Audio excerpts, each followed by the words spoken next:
um pouquinho agora pra gente. Conta aí, Cecília, como é que vai ser? Então, o grande objetivo do curso, na verdade, é a gente falar um pouco sobre a nossa riqueza, a nossa diversidade de ave e fauna aqui em Fernando de Noronha. Noronha é o local do Brasil com maior riqueza de aves, então imagina o tanto de espécies diferentes que a gente tem aqui, que a gente tem a oportunidade de estar observando durante o ano inteiro. A gente tem 17 espécies de aves que são residentes, ou seja, que estão aqui o ano inteiro.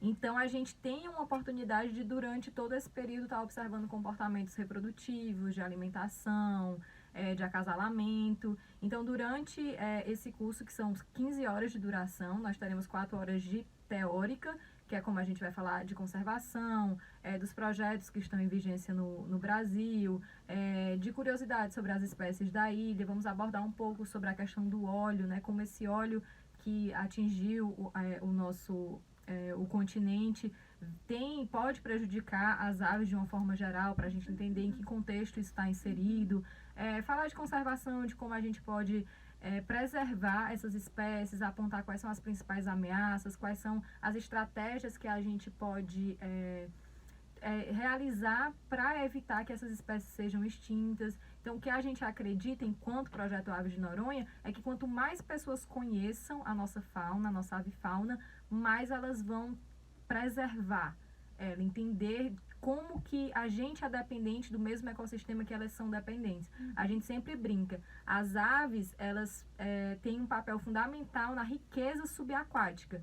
A gente adora mergulhar, ver tartarugas, golfinhos, tubarões, ver aquela diversidade de corais embaixo d'água, e a gente nunca associa essa riqueza às aves. E aonde que tem esse link? Através do guano, que é o cocô das aves. Quando as aves fazem cocô, toda essa riqueza de matéria orgânica que está no guano vai para as águas, e tudo isso se transforma em vida, que é o que vai ser a base de toda a cadeia dos tubarões, dos golfinhos, dos peixes, enfim, de toda essa riqueza que a gente vê embaixo d'água. Então é isso que a gente quer, é ampliar, né? Diminuir a miopia da gente em relação ao conhecimento e ampliar a nossa visão no sentido de entender que tudo está interligado. Então, se a gente não conserva um pontinho sequer, se aquilo dali sai do equilíbrio, a gente precisa ter a ideia de qual consequência que aquilo vai dar para o todo. Então, nosso grande objetivo agora nesses dias de curso é justamente esse, ampliar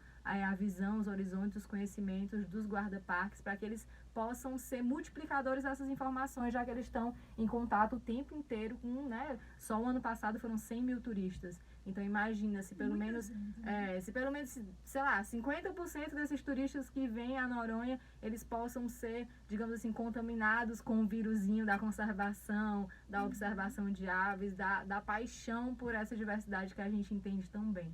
Então acho que esse... turismo que está crescendo no mundo inteiro, né? Exatamente. No Brasil, cada vez mais. Há 10 anos atrás, nós éramos aproximadamente 500 observadores. Hoje, 10 anos depois, já somos mais de 50 mil. Uau. Mas ainda somos muito poucos quando a gente para pensar que nós somos o segundo país de maior diversidade de aves do mundo. Era para ser o Cuba, pelo amor de Deus. Era pra ser o top. Das galáxias. Mas eu acho que é tudo uma questão de redirecionar o olhar das pessoas. Eu acho que muita gente vem pra cá e ainda não tá ligada, ainda não tá, né, sintonizado nessa frequência da observação de aves, mas a partir do momento que aparecem ações como essa, incentivos como esse da Eco Noronha, de trazer pessoas para fazer cursos, para capacitar os seus funcionários para serem multiplicadores dessas informações, eu acho que a gente está dando passos muito importantes em relação a isso. Muito interessante. E assim, por exemplo, quem está ouvindo, eu sei que é um curso específico, né, para os guarda-parques, é uma coisa... Mas assim, quem tá ouvindo, quem é um guia, quem é um... Tipo assim, eu tô ouvindo isso aqui agora e eu gostaria muito... Será que eu teria condições de ir lá como ouvinte, sentar ali no Projeto Tamar também amanhã e participar? Ou é uma coisa totalmente restrita, fechada? Então, não, assim, não vejo problema algum, né? O Tamar ali, o auditório, ele fica ali aberto logo pela manhã, mas a questão, né, da capacitação voltada, né, para o treinamento, para a certificação, é evidente que vai ser para os monitores, guarda-parques e alguns colaboradores do Tamar, mas tá ali, né, quem quiser, tiver o interesse, exatamente como você já falou, a ideia é abrir, é expandir, né. Então, de lá a pessoa pode se informar, enfim, poder curtir um pouco a apresentação, né, da Cecília e depois se informar onde quando for a saída de campo. Né? A gente não vai poder dar o suporte, por exemplo, de levar, né, até o atrativo, como os colaboradores da EcoNoronha. Né? Se a pessoa, enfim, é morador, ela pode acessar. Então, não vejo problema algum, né? Quem quiser da comunidade, quiser participar, tiver interesse, né, pode estar, enfim, conversando com a gente lá no Tamar amanhã, que a gente vai estar lá a partir das 8 horas da manhã.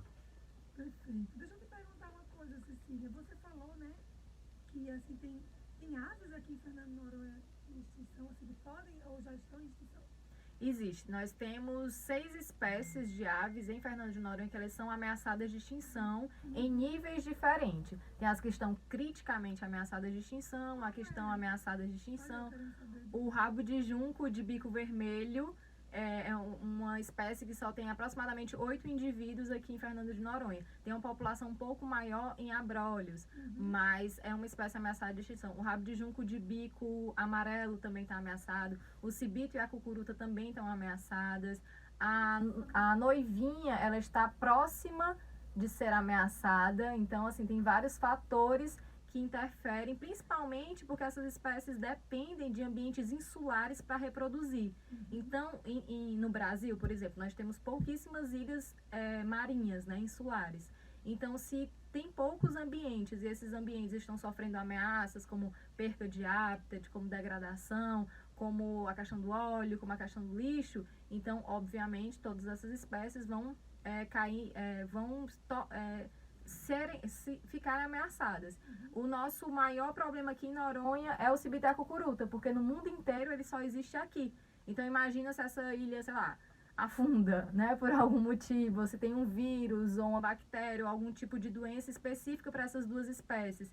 E essas populações do cibito e da cucuruta desaparecem de Noronha, então elas desaparecem do mundo inteiro. Então são duas espécies que entram no ranking de espécies extintas.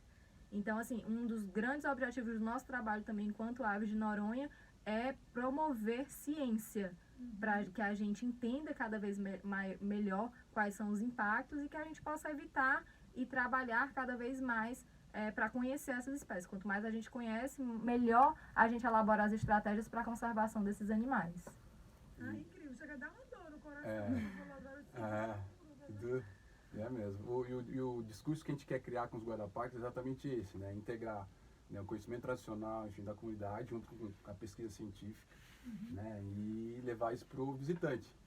Então, por exemplo, no caso, dessa questão de ter mais atenção com as aves, observar mais, enfim, observar o comportamento delas, os próprios monitores, os guarda-parques, como a gente está todo dia, né? Todo dia do ano a gente está lá, enfim, no dia de chuva, no dia...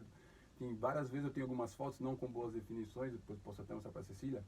Já mandei para o João Paulo, que é um guia também bem conhecido excelente. Aqui. E te mostrou, a gente não conseguiu identificar ao certo a espécie. Então tem coisa muito nova ainda que a ciência nem sabe ainda que, enfim, que possa estar ocorrendo aqui na ilha. Porque às vezes, como a Cecília falou, são migratórias, elas podem aparecer aleatoriamente. Então a gente...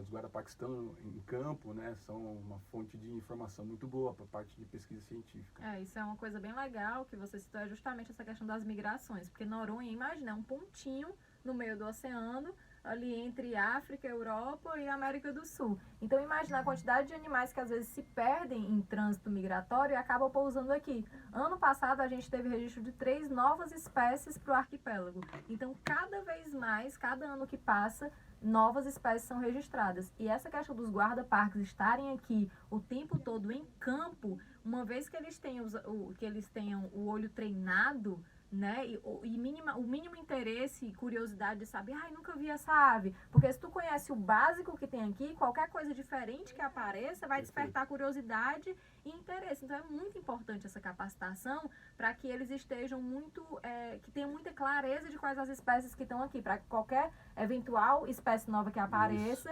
vocês, enfim, consigam identificar e compartilhar. E uma coisa muito bacana que a gente vai abordar muito no curso é a questão da ciência cidadã, que é a ciência feita pelo cidadão comum e não pelo pesquisador unicamente. Então, são os cidadãos que estão coletando dados, né, fazendo fotografias, elaborando listas, publicando esses dados em